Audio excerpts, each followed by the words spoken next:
Is it okay to feel jealous? Absolutely S.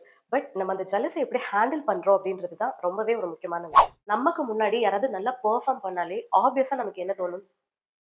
இந்த மாதிரி mind செட்ல வந்து ஷிஃப்ட் ஏற்படும் போது நெக்ஸ்ட் டைம் உங்களுக்கு ஜெலஸா நீங்க ஃபீல் பண்ணீங்கன்னா கண்டிப்பா அதை நீங்க ஒரு growth-ஆ தான் நீங்க பாப்பீங்க.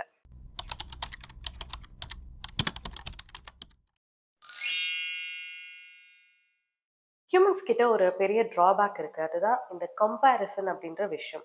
இந்த சொசைட்டி எல்லாருமே சேர்ந்து சக்சஸை மெட்டீரியலைஸ்ட் ஆக்கிட்டாங்க.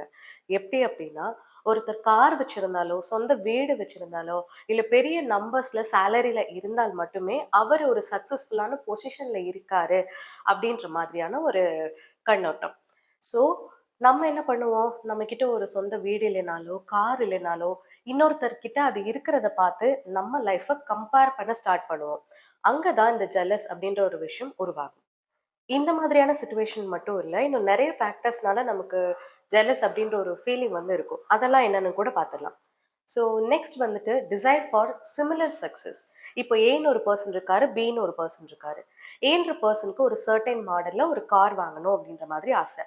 பிக்கும் சேம் மாடல்ல, சேம் பிராண்ட்ல அதே காரை வாங்கணும்னு ஒரு ஆசை இருக்கும். இப்போ ஏ வாங்குறதுக்கு முன்னாடியே பி வந்து அந்த காரை வாங்கிட்டாரு. இப்போ ஏக்கு என்ன தோணும்? நம்ம வாங்கணும்னு நினைச்சோமே இந்த காரை, எனக்கு முன்னாடி அவன் வாங்கிட்டானே அப்படின்ற மாதிரியான ஒரு ஃபீலிங் உருவாகும். அந்த இடத்துல ஆக்சுவலா ஏ என்ன பண்ணியிருக்கணும்? பிக்காக சந்தோஷப்பட்டிருக்கணும். புதுசா சொந்தமா ஒரு கார் வாங்கியிருக்காரு அப்படின்னு. பட் அவருக்கு அந்த இடத்துல நம்ம பண்ண முடியாததை இன்னொருத்தர் பண்ணிட்டாரே அப்படின்ற மாதிரியான ஒரு பொறாமை உருவாயிருக்கு.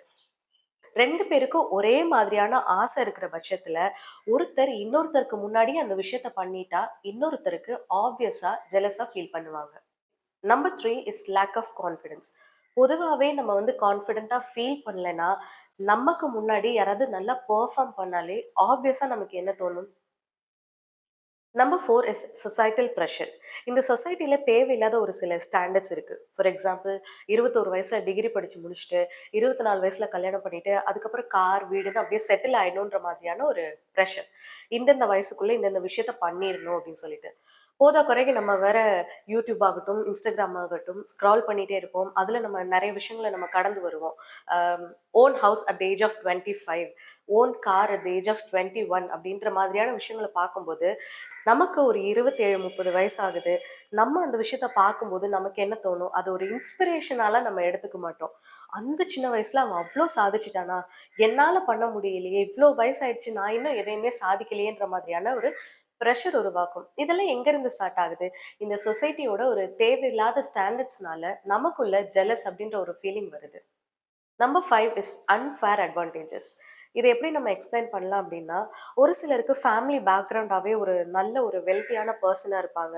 ஸோ சின்ன வயசுலேருந்து அவங்க பெருசா எந்த விஷயத்துக்கும் கஷ்டப்பட வேண்டியதா இருக்காது. வெரஸ் நம்ம ஒரு மிடில் கிளாஸ் ஃபேமிலிலேருந்து வரும்போது, நம்ம எல்லா விஷயத்துக்குமே கஷ்டப்பட்டு வர மாதிரியே இருக்கும்.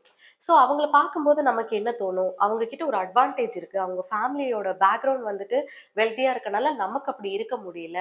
வெரஸ் அவங்களும் அத கஷ்டப்பட்டு ஒரு உருவாக்குன ஒரு விஷயமா தான் இருக்கும். பட் நம்ம அதையெல்லாம் பார்க்க மாட்டோம். அவங்க எப்படி நம்ம முன்னாடி இருக்காங்கன்றத மட்டும் பார்த்துட்டு, தேவையில்லாம நமக்குள்ள ஜெலஸ் அப்படின்ற ஒரு விஷயம் வந்து உருவாகும்.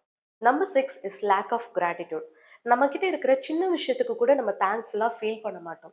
எனக்கு இதெல்லாம் பத்தல, இன்னும் வேணும். என்கிட்ட இருக்கிறது சின்ன வீடு தான். எனக்கு பெரிய வீடு வேணும் அப்படின்ற மாதிரி, நம்ம கிட்ட எந்த விஷயம் இருந்தாலுமே அது நமக்கு பத்தாது. ஸோ அப்படி நமக்கு பத்தாம இருக்கும்போது நம்ம என்ன பண்ணுவோம்? ஆப்வியஸா இன்னொருத்தரோட லைஃப்ப வந்து நம்ம பார்ப்போம். அப்ப நமக்கு என்ன தோணும்? நமக்கு அந்த மாதிரியான ஒரு வாழ்க்கை அமையலையே!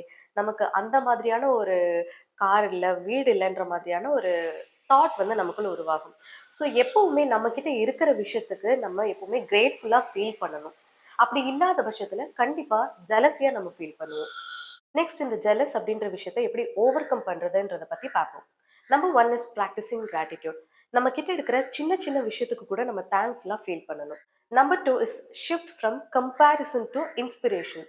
ஒருத்தரோட சக்சஸை பார்க்கும்போது நம்ம லைஃப் கூட கம்பேர் பண்ணாம அவங்களோட ஜேர்னில இருந்து நம்ம என்ன டேக்அவேஸ் எடுத்துக்கலாம், அதுல இருந்து நம்ம என்ன கத்துக்கிட்டு நம்ம என்ன இம்ப்ரூவைஸ் பண்ணலான்ற மாதிரி அவங்கள ஒரு இன்ஸ்பிரேஷனா நம்ம எடுத்துக்கலாம்.